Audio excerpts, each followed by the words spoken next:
नमस्कार दोस्तों। अमेरिका में डोनाल्ड ट्रंप की जो काउंसिल तैयार हो रही है उसमें जो बड़े ओहदे हैं उनमें हिंदू धर्म के लोगों को बहुत ज्यादा तरजीह दी जा रही है। ऐसे बहुत सारी अपॉइंटमेंट्स करी गई हैं ट्रंप द्वारा जो बहुत सारे दूसरे धर्म के लोगों की आंखों में खटक रही हैं।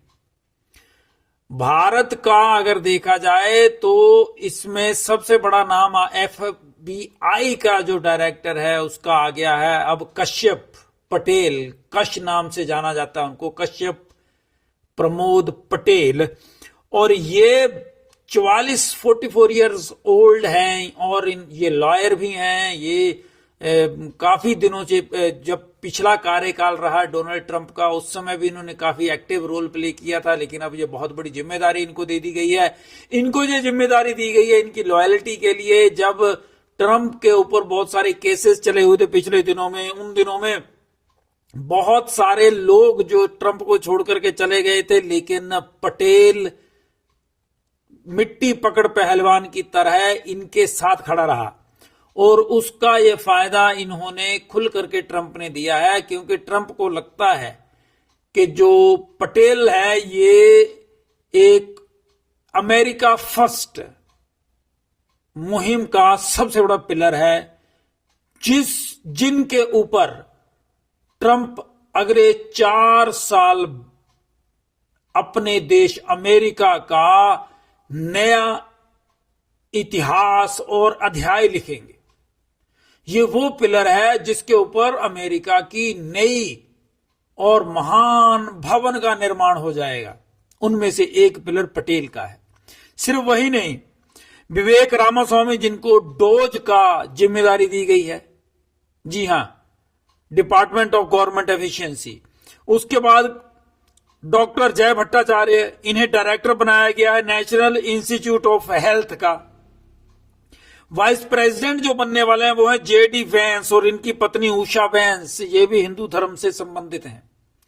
ऐसी बहुत सारी लिस्ट है, लेकिन एक बात का ध्यान रखिएगा, जितने भी मैंने नाम लिए हैं ये धर्म से हिंदू हैं, कर्म से और इनकी नागरिकता के अनुसार सिटीजनशिप अगर देखी जाए तो वो अमेरिका की है और ये पक्के अमेरिकन हैं।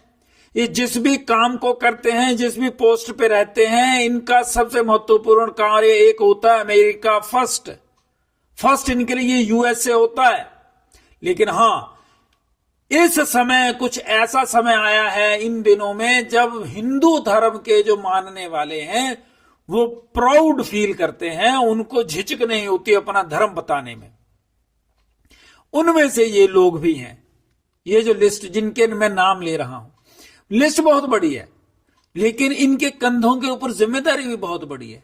माना जाता है कि अमेरिका में इस समय जो गवर्नमेंट और मिनिस्ट्रीज हैं, डिपार्टमेंट्स हैं, सरकारी लोग हैं, वो काम नहीं कर रहे। बहुत ज्यादा इसमें घोटाले हो रहे हैं। साथ ही साथ उनका जो कार्य करने की शैली है वो बहुत ही खराब है। पब्लिक के फायदे के लिए कोई काम नहीं किया जा रहा था। तो डोनाल्ड ट्रंप के आने से अमेरिका को और अमेरिका के लोगों को बहुत बड़ा फायदा होने वाला है, जिसका पार्ट होंगे पटेल जैसे भारतीय मूल के लोग। पटेल ने खुल करके बोल दिया है कि अमेरिका में जो FBI के लोग हैं, जो ज्यादातर तो वाशिंगटन में बैठे रहते हैं, सिर्फ प्रमोशन के बारे में पता करने के लिए, काम कुछ नहीं करते। और आने वाले दिनों में पटेल ने ये बोला है कि हम जितने भी हमारे काम करने वाले FBI के ऑफिसर्स हैं सबको पूरे देश में घूमने के लिए बोलेंगे, ताकि वो जाकर के वहां काम करें प्रैक्टिकली।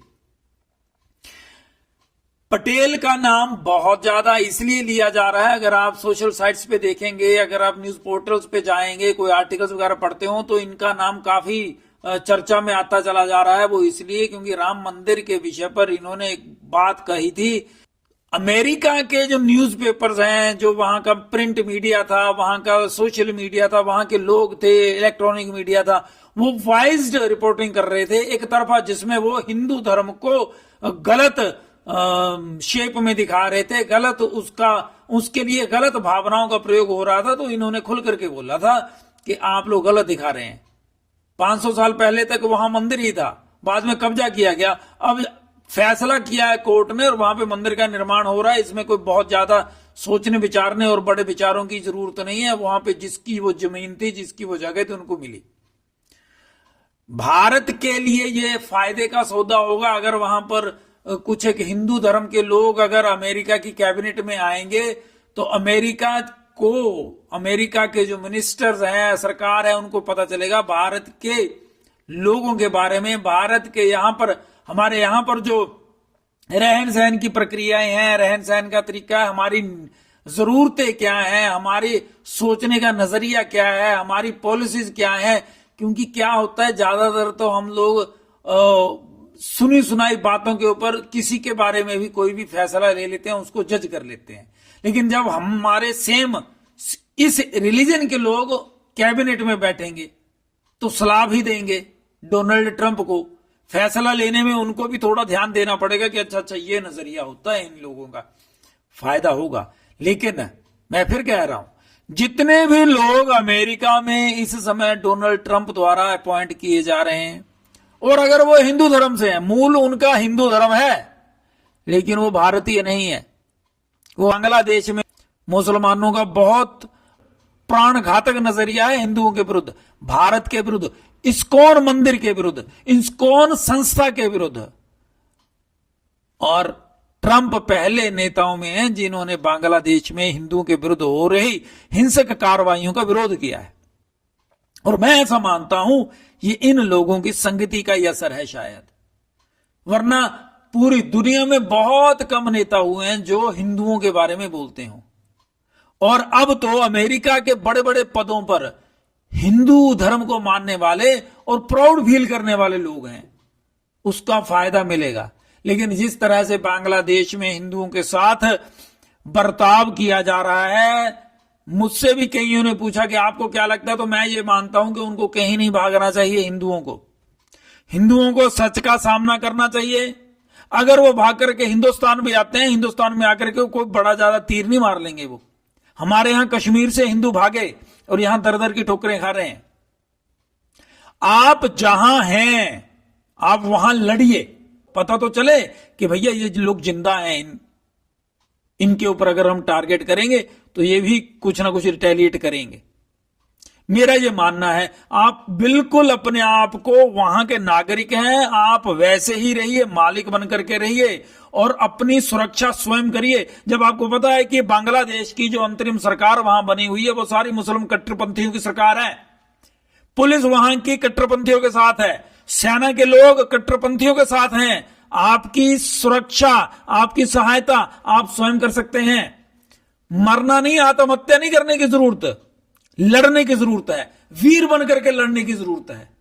अगर आप लोगों को हथियार उठाने की जरूरत पड़े, हथियार उठा लो, लेकिन लड़ो, डर करके भागो मत। मरना तो है लेकिन कुछ करके मरो। जिस तरह की परिस्थिति है, अपने घर में अपना देश है आपका, वो वहां पे लड़ो, डट करके खड़े हो जाओ।